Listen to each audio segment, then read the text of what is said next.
Yo, yo, yo, what is up, guys? It's Cone back here again today with another episode of After the Buzzer.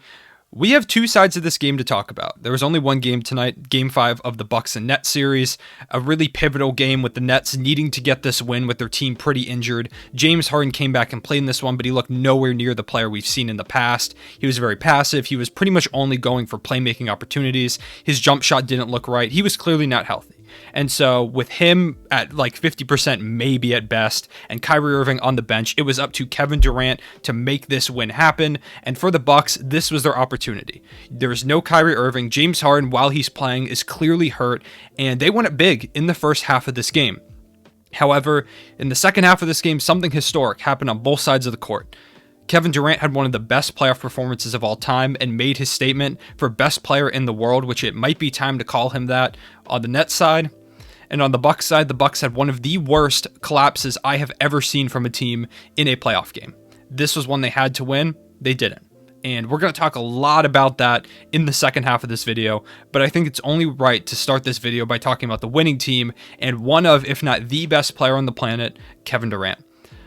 If you didn't watch it, please go back and watch the highlights for this game because it was ridiculous. Kevin Durant in this game, I'm just going to give you the stat line, 49 points, 17 rebounds, 10 assists, shooting 16 of 23 from the field, which is good for about around a 82% true shooting percentage on the game, with a couple steals and a couple blocks thrown in there as well. And he played 48 minutes. Every single minute of this basketball game, Kevin Durant was on the floor. Not a single second did he rest. The only rest he got were timeouts, TV timeouts, and halftime. That was it. Those are the only times Kevin Durant got to sit on that bench. I've never seen anything like it. And I don't mean just in terms of as a basketball fan watching the game. We have never seen something statistically like this in the history of the NBA. There's never been a player to put up this stat line in an NBA playoff game. No player has ever put up a 45-plus point triple-double with at least 15 rebounds in the history of the NBA playoffs. Not just modern era, not just in these playoffs, ever. By any player, ever. We've never seen it. It's ridiculous. And he was just a man on a mission. There were a lot of tweets earlier today talking about, and yesterday, and when Kyrie Irving went out. And when Kyrie Irving went out in that game, it looked like it was, all right, can Kevin Durant lead this team to a win? And they didn't get the win. It was a pretty decent loss for them in that game 4. And so coming into this game, there were a lot of narratives, people talking about, all right, let's see what Kevin Durant can do. Can Kevin Durant carry a team? James Harden came back, but he wasn't at all the player he was. So I don't even consider James Harden as really playing that much in this game. He was impactful on the offensive side with some playmaking, but overall, this was Kevin Durant's game. And a lot of people coming into this game talked a lot about how Kevin Durant needed to win this game to prove his legacy, prove he doesn't need all-star teammates, whatever. And boy, did he shut people the hell up in this game. It was like, I know Kevin Durant goes on Twitter because I've seen him tweet a lot, but it was like he, before this game, went on Twitter, looked at what people were saying, and especially at halftime, when the Nets were down 16 points they were down at halftime. And they came into that second half, and it looked like Kevin Durant was a man on a mission. It looked like he saw every single thing people were saying about him, and he said, all right, I'm going to go show you why, in my opinion, I'm the best basketball player in the world. And I'm a Thunder fan. Once again, I've said this in previous videos, you might think I hate Kevin Durant, but honestly, it's not a dumb thing to call him the best player in the world right now. I don't think that's a bad take at all. I think you could totally say that. I'm someone who, for a while, has always been like, nah, I don't know about that. I've always been LeBron, and I still think LeBron is a top 5 player, but I don't know if he's the best player in the world, and if there has to be someone, it might just be Kevin Durant. I think Steph Curry is right there. Obviously, KD's right there. But I don't know, man. This was a performance that stated his claim. And it just showed how scary this Nets team is. Because this Bucks team was a team that a lot of people thought could beat the Nets even without James, or even with James Harden sidelined. That's how it kind of looked to start the series. And people even thought this Bucks team could beat the Nets with all 3 of their guys. And then Kevin Durant came out here with a battered James Harden, no Kyrie Irving, Joe Harris not hitting a single shot pretty much all night. He had 5 points. He couldn't shoot. The second best player on the court for them tonight was Jeff Green, which, to his credit, had 27 points. Jeff Green had a monster game tonight, and that's what they needed. They need someone else to step up, and Thunder legend Jeff Green stepped up in a big way. And so for a Bucks team that a lot of people thought would beat the Nets even fully healthy, this has to be the most demoralizing loss in their franchise history, especially for Giannis. Giannis signed that massive Supermax extension to come back to the Milwaukee Bucks. They brought in Jrue Holiday for him to prove to him that they wanted to win. They gave up a lot to bring in Jrue Holiday. And probably the most controversial decision of the offseason for the Milwaukee Bucks was keeping Mike Budenholzer. They kept him through, despite a lot of people, me included, saying he should have been fired after last season. He messed up a lot in the playoffs.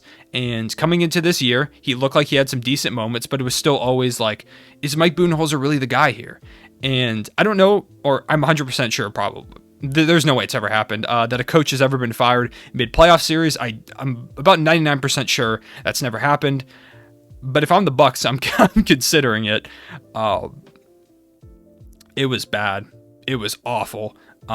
This is the part where I'm going to transition into a little bit of Budenholzer slander and Bucks slander in general. So if you're a Bucks fan, I apologize, but it's got to be done. Kevin Durant was incredible, but also on the other side of the court, this is one the Bucks have to win. This is a must win for your franchise. You have to win this game. This is your shot. You are facing the almighty Nets, a pretty much a super team, a team that a lot of people thought was unbeatable. You've got it tied 2-2. They are hurting. They are down. Kyrie's out. James Harden's nowhere near the player he usually is. They're battered. This is a game you have to win, and you're up 16 at halftime. You know what I saw in the first half of this game? I saw ball movement. I saw non-isolation basketball. Guys were getting involved. Different guys. Pat Connaughton had a great first half. Pat Connaughton was hooping. Jrue Holiday got super involved. He had 8 points in the first quarter, and he only finished with 19. Bryn Forbes hit this crazy three. Giannis was taking smart shots. He had only taken like 2 threes through the first half, and one of them was like an in-rhythm, like wide open three, which I get shooting, and it was late in the shot clock too. He was taking smart shots. He wasn't chucking threes. If he took a mid-range, it was in rhythm with a lot of space. He was taking good shots. The Bucks were playing great basketball, great team basketball, which is what the Bucks need to do. They're not the Nets. The Nets have these 3 all-time great isolation players. They can afford to do iso ball.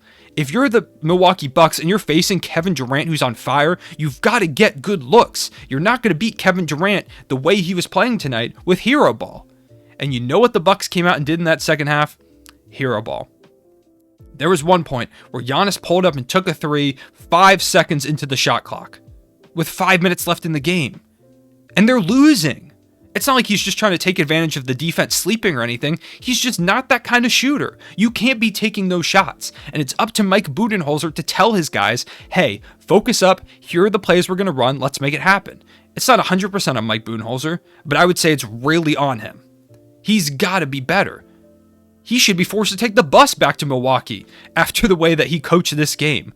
It was like they went to halftime and he said, all right, guys, we got a 16-point lead. Go do what you want to do. Forget the plays. Let's just have fun out there.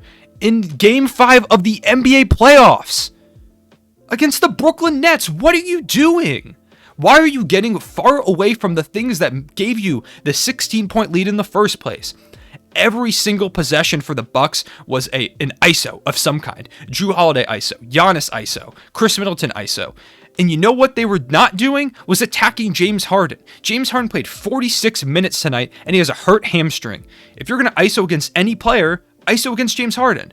But no, they kept going at Kevin Durant, a man on a mission who was playing out of his mind. Not just offensively, but defensively as well. What are you doing?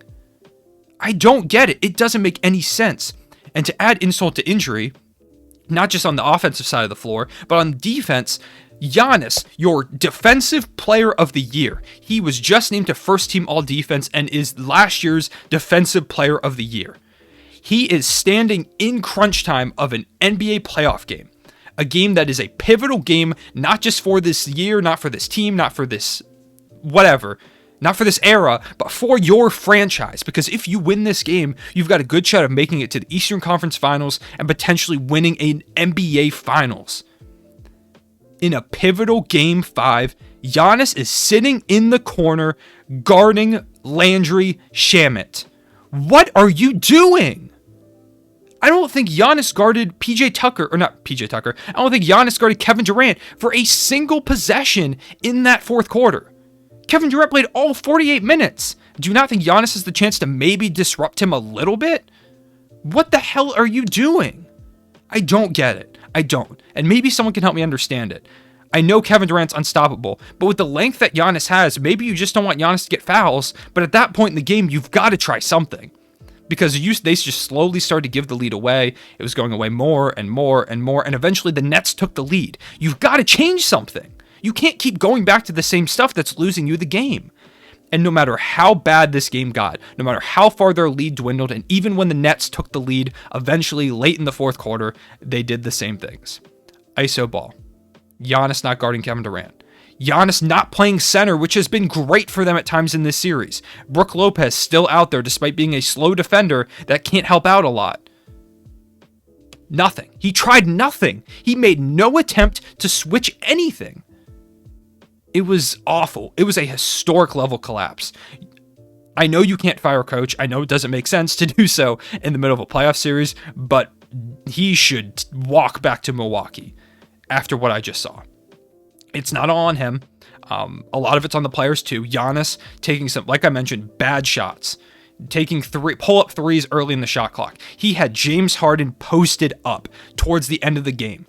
Alone. It was like solo James Harden on Giannis. It was all up to Harden to stop him. He had him posted up like a few feet away from the basket. And you know what he did? Instead of continuing to back Harden down, he turned around and shot a fadeaway jumper over a guy on one hamstring. They had so much tape on James Harden's hamstring, he looked like a mummy out there. And you don't take him to the basket, you fade away over him? Why? I get you played 42 minutes, but you've got to be smarter than that. This was a ridiculous collapse from the Bucks. I haven't seen anything like it. Not just because of losing a 16-point lead at halftime. That's not that crazy.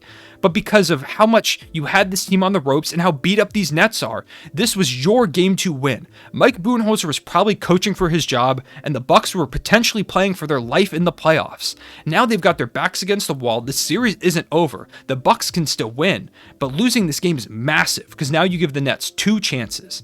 And not only that, but you give James Harden more time to get healthy, and maybe Kyrie Irving returns at some point.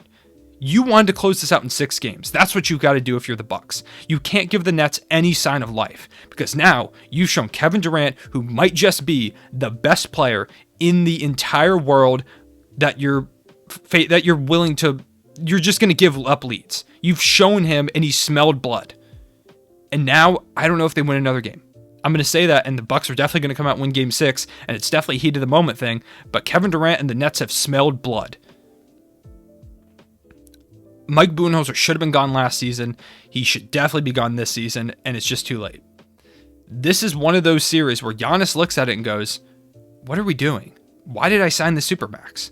I know it's one season. I know it is. And I know these Nets are ridiculously talented. But this is a game they had to win. They should have won, and they didn't. It's not all on Giannis' teammates. It was a lot on Giannis too. Chris Middleton and Jrue Holiday were far too passive at the end of the game at times. They should have been looking to take more shots. They just weren't. And maybe they would have taken more shots if they ran a single play. But it was all ISO ball. They kind of just were like freestyling it. It looked like dudes playing at the YMCA at the end of the game. And I know Kevin Durant was ridiculous. I know he was. But the Bucks need to win this game. This is when you've got to win. So those are my thoughts. Once again, I want to give a shout out to Kevin Durant and Jeff Green. Jeff Green had a crazy game.